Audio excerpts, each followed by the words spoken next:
Hello, everybody. My name is Josh, and this is The Binding of Isaac, Episode 7. Now, I did some pretty stupid things, and ended up recording the episode without checking to see if my audio was going to be recorded. Anyway, in Episode 6, we beat Mom's hut for the first time, and we got a few more items, including Judas and Cain. Two new characters, and in this run, I decided I'm going to play as Cain, and here I was just explaining that Eve was unlocked by making 2 deals with the devil, which I wasn't going to focus on right now, but yeah, this is going to be a Cain run, so let's see what happens. Anyway, Basement 1. So Cain is interesting as he, in terms of his basic early stats, he has slightly faster speed and slightly more attack power, but in terms of, I think it's his range, he doesn't have as great range as Isaac or Magdalene, or Judas for that matter. Cain also has the extra thing of starting with a key, unlike Isaac, who started with a bomb, but he has the downfall of only having 2 hearts of life from the beginning, straight from the get-go, so that's how it is. Cain also has this item that we unlocked when we unlocked Cain called the Lucky Foot, I'm fairly sure it's called. This item basically grants the ability to, basically gives you better drops from rooms, in terms of poop and, gives you poop and drops from poop and fire, will occur more often. Rooms will also drop things more often. Things like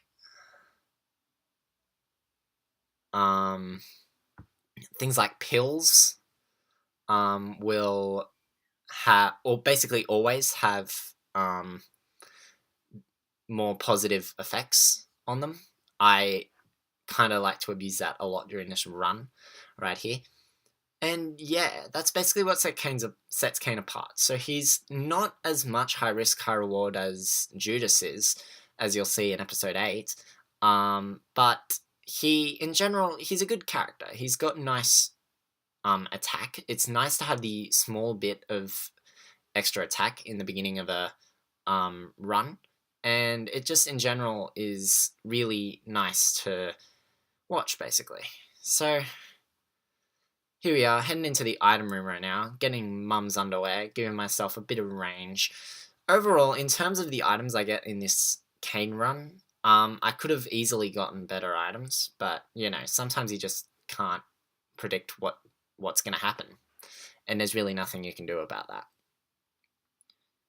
So, you may also notice that this video is very short, and I know the outcome of it, especially when the last 2 videos were over half an hour each, and this one's only about 15 minutes. You can basically tell where this run is going. It's gonna die. It's gonna be a dead run. In terms of general stuff, oh yeah, this was really unlucky. I decided to play once and got nothing out of it, so I just decided, whatever, let's get out of there. Secret room, always a good thing to find. Another thing I like to know, well, actually, before I go into that, first, Gemini is my first boss. And Gemini is, I don't think I've really talked about Gemini yet. I don't even think I've had Gemini, to be honest. Basically, Gemini is 2 phases. First off, you have the big guy with the little guy attached to him. If you take out the big guy first, then the little guy will detach and chase after you, as shown right here.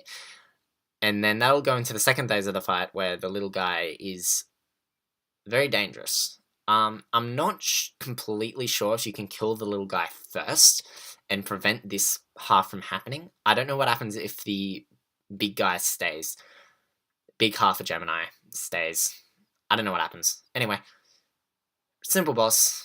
Got a nice spirit heart out of that. And I got a HP upgrade into lunch. So, yeah. And I go down into basement 2. I'm pretty sure I left a tinted rock over there, and I know how much people love getting talked about over forgetting tinted rocks. It's amazing. Yeah, basement 2. So, yeah. Cain is somewhat high risk reward. Contrary to popular belief, as some people believe when they first start playing Cain, the Lucky Foot does not affect any of the item drops you get from treasure rooms and devil rooms and final boss fights and all that. It don't affect that. Some people seem to think that, but it doesn't. I got 3, the Empress, and I don't know what this does, and yeah, it gives you a curse, basically. And what a horrible night to have a curse is a big, big, big reference to Castlevania 2, Simon's Quest. Even the design of the thing is the exact same. Anyway, I found the item room, so let's go in the item room, and we get to the Dead Sea Scrolls, and basically what this does is it chooses a random... I'm fairly sure it chooses a random spacebar item or a random book, one of the two, and gives you that effect. I tried out in here, as you'll see, and I get the Book of Belial, which is an item we got with Judas, which makes Judas runs really fun. I quite like playing Judas, but that's in episode 8. Anyway, here's an interesting thing. You can gauge whether or not you want to use a mob trap room or not. Basically, really just a lot of... If it's a normal chest, it's really just a cause of, do you want to spend time attacking it? If it's not a normal chest, then if it's an item or a gold chest, then yeah, definitely get it. That's a good idea. Very good idea, even.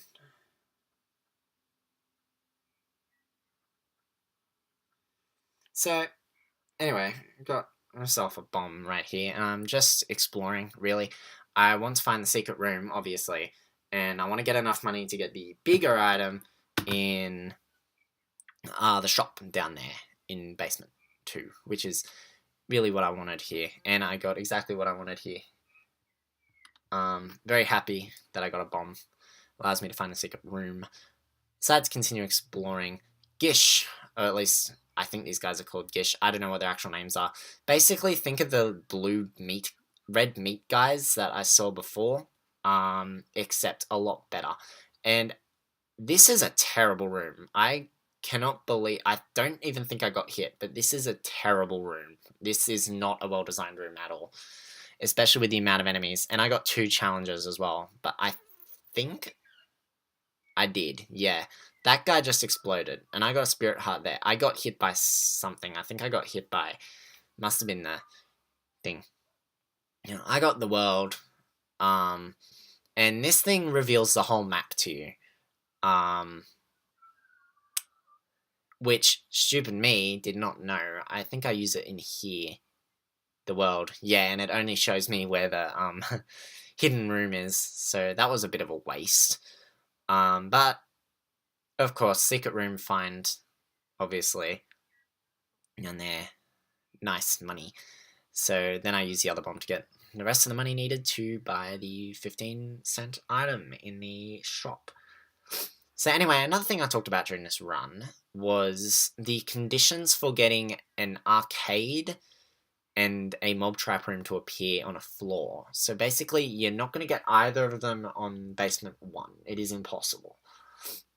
From basement 2 onwards, if you want an item room to appear, and this was pretty good. I got the Book of Revelations, which is a very nice spacebar item. Gives you a spirit heart whenever you use it. Combine that with the battery, and you've got a pretty good thing. And I just swapped my bombs and keys using that pill right there. So that was pretty great. But anyway, as I was saying, so... Mob trap rooms will appear on a floor if you have full health upon entering that floor. And by full health, they mean full red hearts. Like, if you have spirit hearts and you've lost some spirit hearts, it'll still spawn, because it only goes by red hearts. And here we are fighting a Horseman of the Apocalypse, although that's not what they're actually called, that's just what I call them, Famine. And Horsemen always drop a cube of meat upon defeat. We'll see some other bosses which always drop a set item upon defeat, And Famine is great as he has these grandfather flies, which are quite annoying, probably the most annoying enemies in the first area.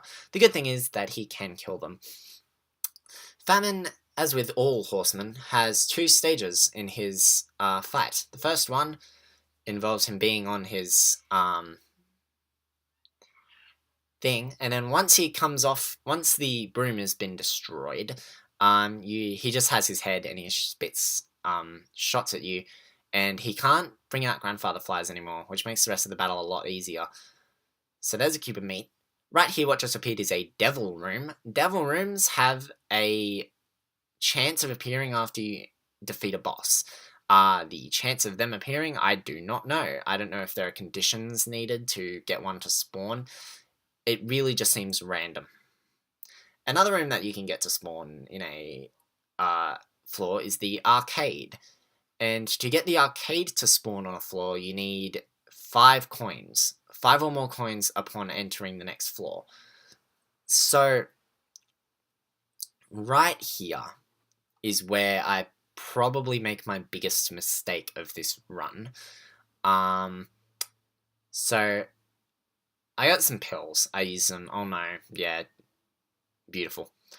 And I unlocked Mr. Mega. I don't know how I unlocked that. And this was my stupid decision. I needed keys to unlock the door, and I decided to take this just in case. I was not playing well at all and kept running into everything. So these silkworms, or whatever they're called, kept running into me. So I lost half my health in there. This wave's fine. This is a pretty pathetic wave. Overall, though, my current stack of items is really not that good. And this mob trap room did not go well at all.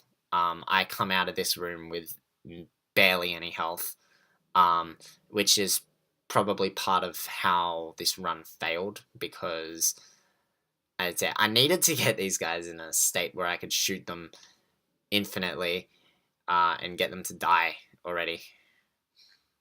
Yeah, this was a pretty pathetic run. Overall, not the greatest run I've ever had. Definitely considering the previous 2 runs I'd had. The first one of the 2 that I had killed Mom, and the second one killed Mom's heart for the first time. Especially when the next run I do also kills Mom's heart. And by the way, I'm not doing off-screen runs. These are all runs that I've done on camera. I do all these runs on camera. Yeah. All these runs happen on camera. I don't do any runs off camera. Something tells me I should, but, you know, to make up for the fact that I'm only going to be doing this, like, 3 times a week, I'm going to be actually doing 2 runs per week. And this item, boom, gives me, guess what? 10 bombs. That's about it. Allows me to hit this tinted rock, which reveals this golden chest. Don't get to see many of these, and we do get another item anyway, the belt, which increases my speed. Yay. Speed is not necessarily something you really want to upgrade in a game like this, especially when you get later on and the enemies get more tough and move faster. Having the extra speed allows you to get away from them quicker, but it was really just a lot of, like, having speed, extra speed, does not help at all. It's actually rather more of a hindrance, actually. I don't like getting speed upgrades in The Binding of Isaac. That previous room with all the flies, I have no idea how I managed to destroy that room without getting hit, but I did, so there you go. Another thing you might notice about this video, and I can't believe I'm only addressing this now, is when I say the audio didn't record, that means any of the audio didn't record. So, saying the best thing I can do, I was thankful for the Book of Revelations. It's come up right there. Lust is pretty easy. I've still not fought a couple of the 7 Deadly Sins. I cannot remember which one. I know I've definitely fought Pride. I fought Greed. I fought Lust. I fought Sloth. There's, I think, 3 that I haven't fought. No, I fought Gluttony, I'm pretty sure, as well. But there's 2 that I haven't fought. So, this is my hunt for the room. And this is where the run very soon comes to an end. This room... This is a terrible room to try and deal with these guys, especially in the state I'm currently in, because it takes like 4 hits each to destroy each of them. And I think I also get out of this room with only half a heart of health. So, yeah, I wasn't... This was a rather bad run. Dying in caves 1, especially in the last one I won and got all the way to the womb 2, so that was rather fun. I do manage to beat this room, but as you see, Book of Revelations is only half full, and I'm a bit concerned about everything right now. So I don't know what to do right now, so I just hope upon hope that some of these rooms drop hearts, and I was looking for the secret room at the same time, in an attempt to try and get something. Here's the secret room here, and there's a slot machine, so I was like, okay, drop health, please. And of course it doesn't, it drops coins and keys, so that was helpful. So you can see I'm definitely starting to get a bit concerned right now. Starting to get nervous on if I'm going to actually survive this run.